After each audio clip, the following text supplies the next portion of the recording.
Shalom and good evening. This is TV7 Israel News broadcasting to you from Jerusalem. And in today's top stories, Palestinian Islamists fire mortar shells from the Gaza Strip toward an IDF post located north of the Palestinian enclave, prompting retaliation strikes by the IDF against Hamas and Islamic Jihad positions.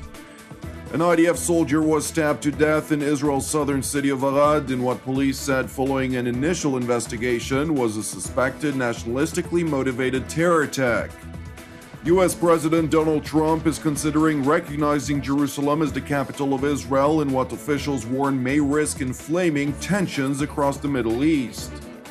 Russia's UN Ambassador Vassily Nebenzia accuses the United States and the coalition that it leads in Syria of trying to divide the war-torn country by setting up local governing bodies in areas seized from the Islamic State.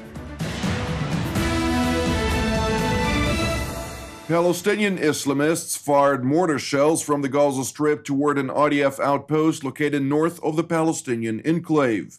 The IDF told TV7 that the Palestinian Islamists fired a dozen shells, all of which exploded in an open area near the outpost, causing no injuries or damage. Moments after the attack, the IDF retaliated by targeting 4 positions of the Islamic Jihad and the Islamist Hamas organizations.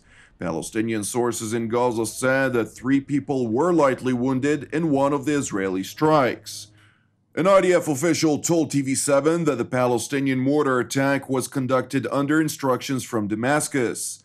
The official further revealed that the attack was directed toward an IDF outpost that is located near a border area that is currently undergoing construction work on a barrier intended to thwart the Islamist organizations in Gaza from digging attack tunnels aimed at penetrating the Jewish state.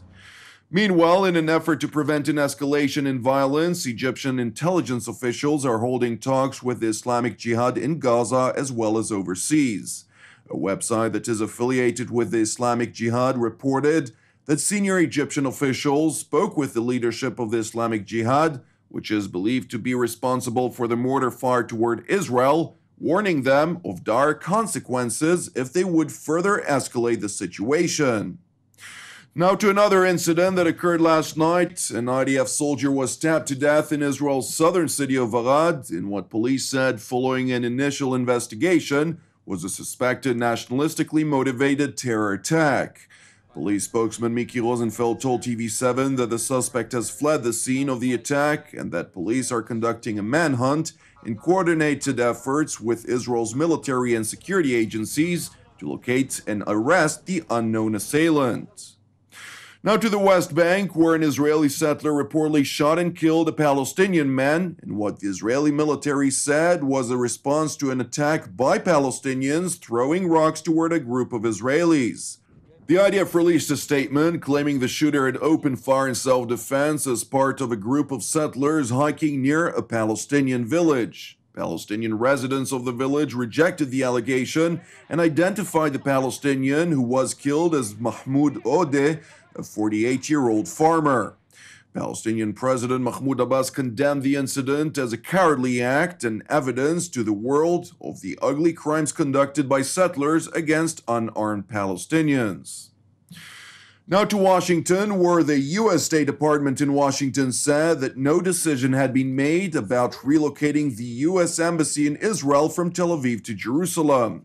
A spokesperson for the State Department told reporters that President Donald Trump was seriously considering the move and that the matter was under discussion by the Secretary of State and the White House. That said, U.S. President Donald Trump is considering recognizing Jerusalem as the capital of Israel in what officials warn may risk inflaming tensions across the Middle East. According to the officials, whom are familiar with the details, Trump's announcement is expected next week and follows months of internal deliberations that grew particularly intense in recent days.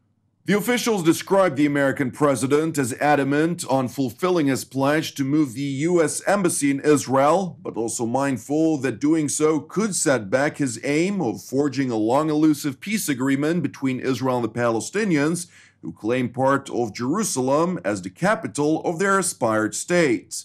Trump is likely to issue a waiver on moving the embassy from Tel Aviv to Jerusalem by Monday, officials said, though they cautioned that the president could always decide otherwise.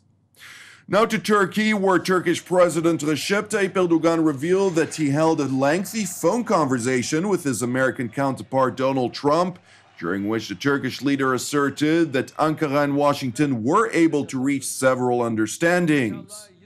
Cuma günü ise Amerika Birleşik Devletleri Başkanı Sayın Trump ile önemli bir telefon görüşmesi gerçekleştirdim. Bu uzun zamandır ilk defa Amerika Birleşik Devletleri Türkiye ilişkilerinde ortak frekans yakalayabildiğimiz bir görüşme oldu. Diplomatic ties between Ankara and Washington have been strained by several disagreements, particularly over the United States' support for the YPG Syrian Kurdish militia, which Ankara regards as a terrorist organization. The remarks by President Erdogan, which indicate a rapprochement between the two NATO allies, came after Turkey's Foreign Minister Mevlut Çavuşoğlu revealed that Washington promised Erdogan to halt its military support to the Kurdish militias in Syria. Now to the United Nations headquarters in New York City, where Russia's Ambassador Vassily Nebenzia accused the United States and the coalition that it leads in Syria of trying to divide the war-torn country by setting up local governing bodies in areas seized from the Islamic State. Мы уже не раз слышали необоснованные опасения, что на территориальной целостности Сирии якобы может сказаться формирование зон деэскалации. Мы последовательно опровергали эти инсинуации. А вот то, чем занимается коалиция, это реальные шаги по расчленению страны. Данное иностранное присутствие вообще находится в Сирии незаконно, как бы ни старались отдельные официальные лица подыскать юридические обоснования. Их просто не существует. Более того, видим попытки оккупационных сил закрепиться в Сирии на неопределенный срок, что никак не связано с контртеррористическими усилиями, которые, как нас уверяют, являются единственной задачей коалиции. The Russian diplomat further asserted at the meeting of the UN Security Council that the US-led coalition was discussing measures to restore the Syrian economy with the new bodies, but not with the Damascus government, which Moscow perceives as the only legitimate governing entity in Syria.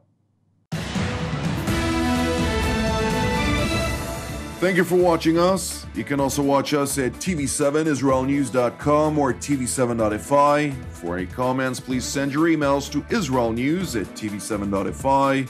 For more updates from Israel and the region, please join our Facebook page at TV7 Israel News. Praying for the peace of Israel and the peace of Jerusalem. I'm Jonathan Hassan. Have an Erev Tov and Shabbat Shalom. We will see you again on Monday at the same time.